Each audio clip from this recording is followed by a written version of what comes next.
Welcome to the Joyful Optimist podcast. You've arrived in a space where joy isn't just a fleeting feeling. It's a way of being, a daily practice, and a game-changing power move. I'm your host, Sandy Casano, and in a world consumed by fear and stuck in survival mode, I'm here to guide you on a radically different path. This podcast is your passport to embark on a journey toward joy. A journey that breaks you free from stress and scarcity and helps you step into the best and highest frequency you can operate from. Joy isn't just a nice to have. It can be transformative. It's a secret to unlocking better mental and physical health, building a resilient mindset, and living a more creative, productive life. It strengthens relationships, especially the one you have with yourself. And it grounds you in a deep, healthy sense of purpose. And here's the truth. Most of us don't know how to prioritize joy. That's why this podcast exists, to help you not just learn about joy, but to live it. This is your invitation to reclaim the joy you deserve, renew your connection to the optimism within you, and rejoice in the life you are intentionally designing. So let's stop waiting for joy. You have permission to break free from old thought patterns, right here, right now. Let's begin.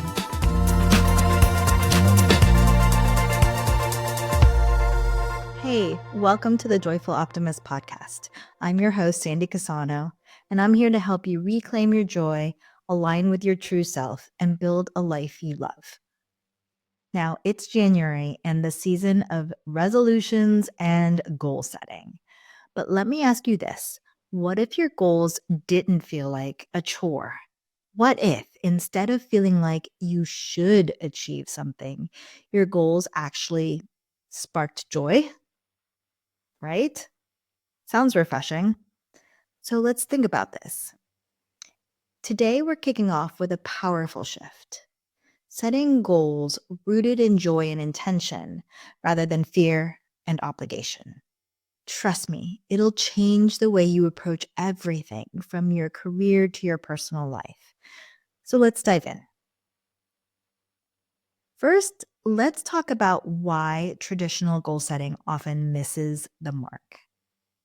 Most of us write goals from a place of fear or pressure. Fear of not being enough, fear of falling behind, fear of disappointing others. We think things like, I should get healthier. I need to hit this target to prove myself. I have to check this box because everyone else is doing it. These kind of goals feel heavy, right? And that's because they come from a space of survival. And the irony is this: we instinctively use fear to protect ourselves, but fear is not a great motivator in the long run. So I want to give you an example, a personal example. So when I first sat down to plan my year, I wrote down the usual suspects. Launch this, lose that, finish those. And it really felt meh, like I was just ticking boxes and really not feeling motivated. So one of my goals was to launch this very podcast, which should sound exciting, right? But the way I wrote it was launch the Joyful Optimist podcast, period. Obligation. Another to-do item. And when I read it back to myself, I could really feel the lack of motivation. And this was something that should be exciting, and yet my heart wasn't in it. I actually noticed myself avoiding it. So I paused and I asked myself, why am I actually doing this podcast? What about it brings me joy? What excites me about this goal? And what opened up from there was so different than Launch the Joyful Optimist podcast. What opened up for me was that I realized I thrive when I am of service to others. I love sharing stories and sharing what I have learned with others. And I love connecting with others, with you. And so creating this podcast is a chance to bring joy into the world in a way that feels meaningful to me and hopefully for you. And there I was able to reframe my goal. It wasn't, I should launch this podcast. It became, I get to create a platform that brings joy and optimism to my audience. That felt so much more aligned to what I want. It is in alignment of my greater goal of creating a joyful, optimistic movement. It felt so much better and so much more motivating. So here's the thing. We're going to talk about the SAGE mindset and the foundation for joyful goals.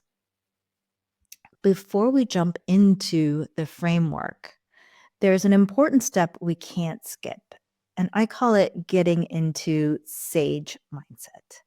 So in the work of positive intelligence, the SAGE is the part of us that sees possibility, creativity, and joy.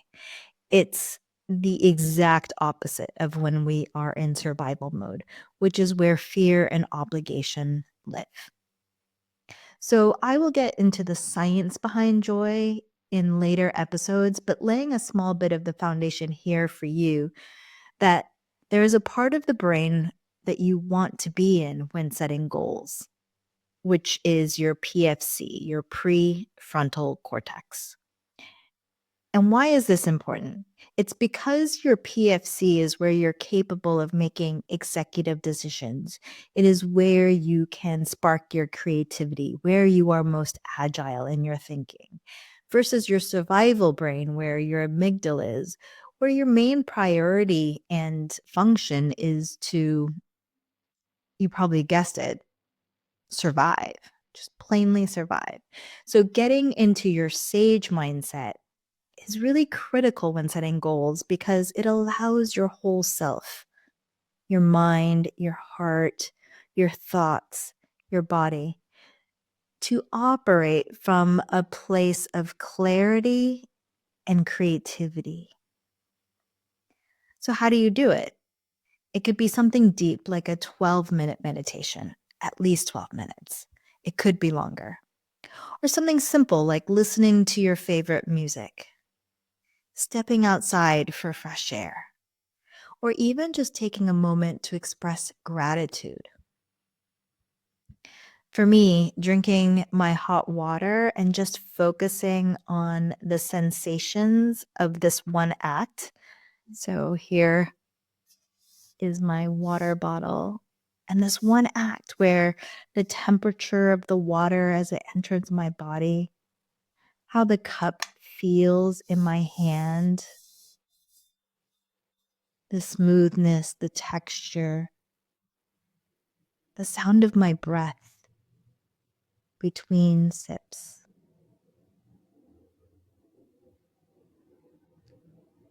This brings me into SAGE mode. And what's magical is that you can do this throughout your day in the moment without interrupting your schedule. It's this micro break, a micro meditation even. It's small, but it makes a big difference. So once you're in that mindset, your SAGE mindset, you're ready to set goals that come from joy and not fear. So now we're going to go into the reflect, reframe, act framework. So here's the framework that changed the way I started approaching goals. When we begin with reflect, you're going to ask yourself, what brings me joy? What lights me up? Why does this goal matter to me? All right, so those 3 questions. What brings me joy? What lights me up? And why does this goal matter to me? Next, you have the reframe. You take a should goal and rewrite it as a spark joy goal. Instead of focusing on obligation or pressure, emphasize excitement and possibility. And then the third step, act. Identify one small, joyful action you can take today to move toward the goal. The key here is small. Action builds momentum and joy grows as you take steps forward. So here's some examples from my life and how this is working out. So I had a work goal. I wanted to update my website. And literally my goal as I wrote it down was update my website. Not motivating at all. So instead I reflected, why does this matter to me? What about this goal brings me joy? And what came up here was that I want to create a site that is inviting and uplifting, as well as create a safe space for sharing and growth for my audience. And so in my reframe, my goal is I am transforming my website into a joyful, welcoming space for my audience that is safe and inviting. And my act, the third thing that I do every day as I work on my website, is I say this reframe goal every time before I do anything on my website. So I have it on a little postie right in front of me, and I just read it and absorb it. I am transforming my website into a joyful, welcoming space for my audience that is safe and inviting. And then I go into the process of updating my website, and it really puts me in this aligned space where when I'm working, I am much more in a place of joy rather than a place of task orientation. So here's another example.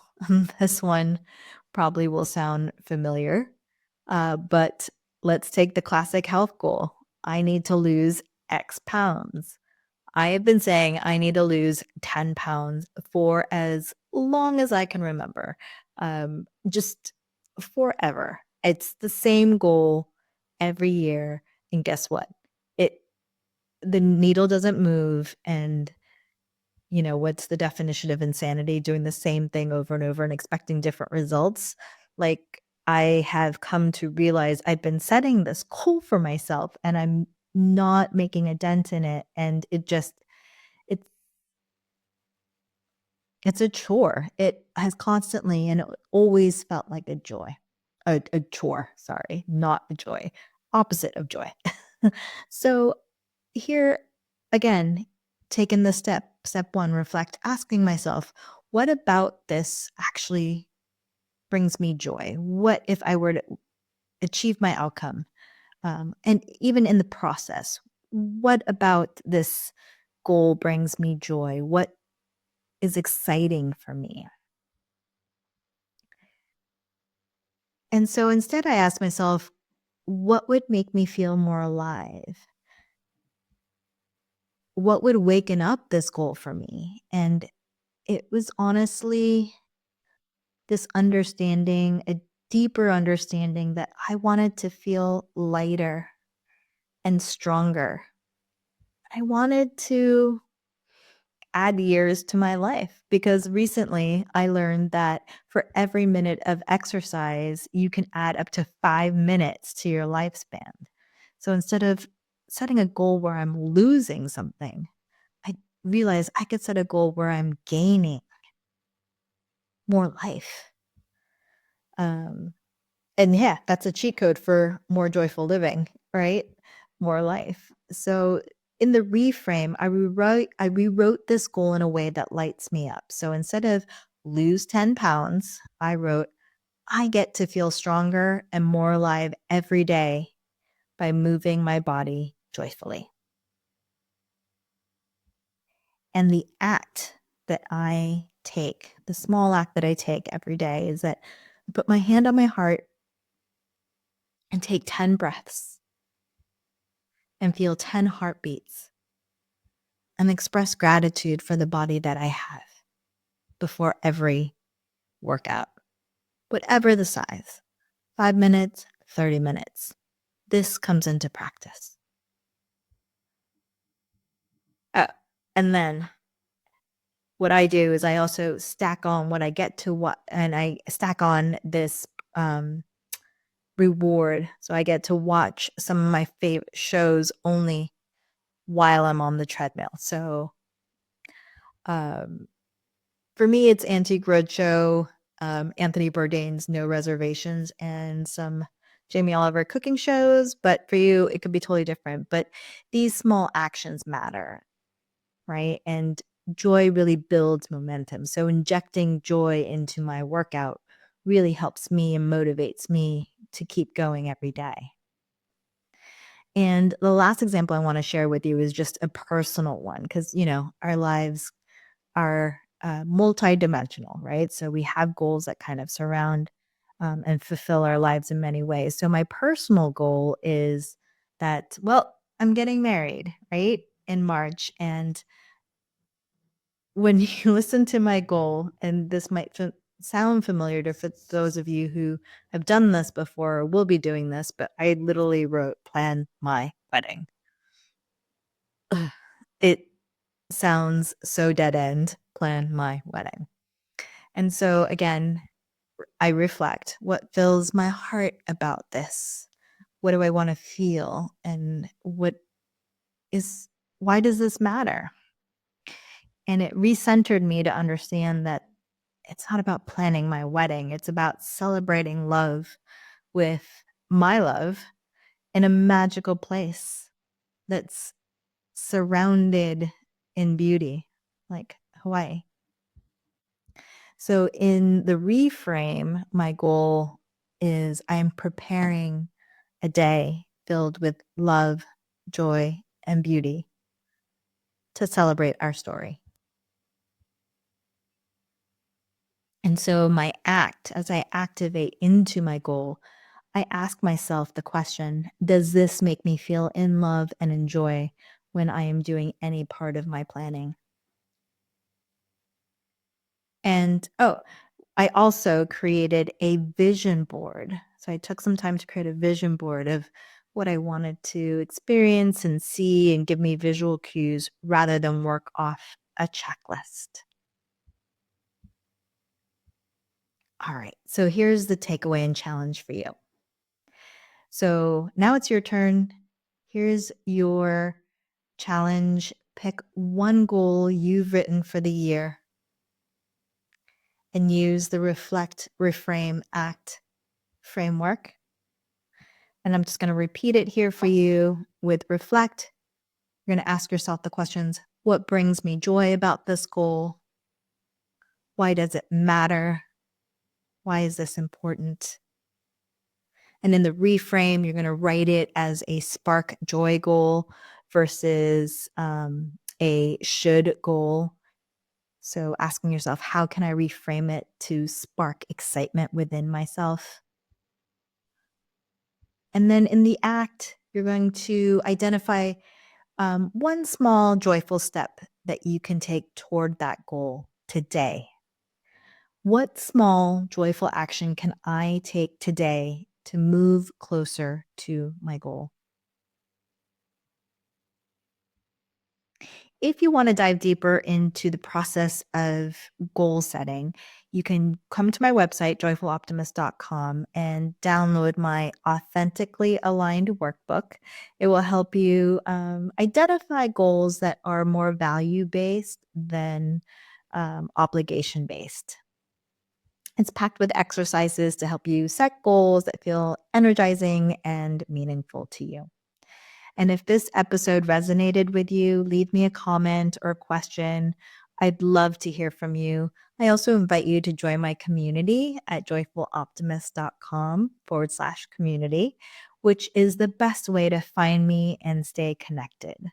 You can also find me on Instagram, TikTok, YouTube, and leave me a comment there. So wherever you are, I hope I am there. And till next time, friends, stay in joy.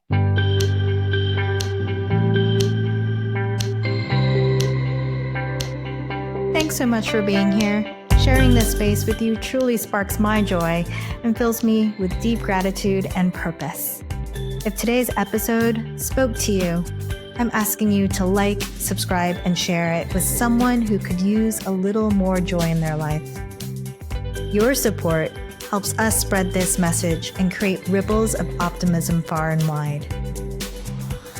I'd love to hear how these insights resonate with you, how they spark ideas, shift your perspective, or inspire action. And if you have questions or want to go deeper, I'm always here to connect. I warmly invite you to join my community, joyfuloptimist.com/community. Together, we can clear this path for more joy, deeper connection, and a life that feels extraordinary and intentional. Until next time, keep choosing joy. It's the most powerful move you can make.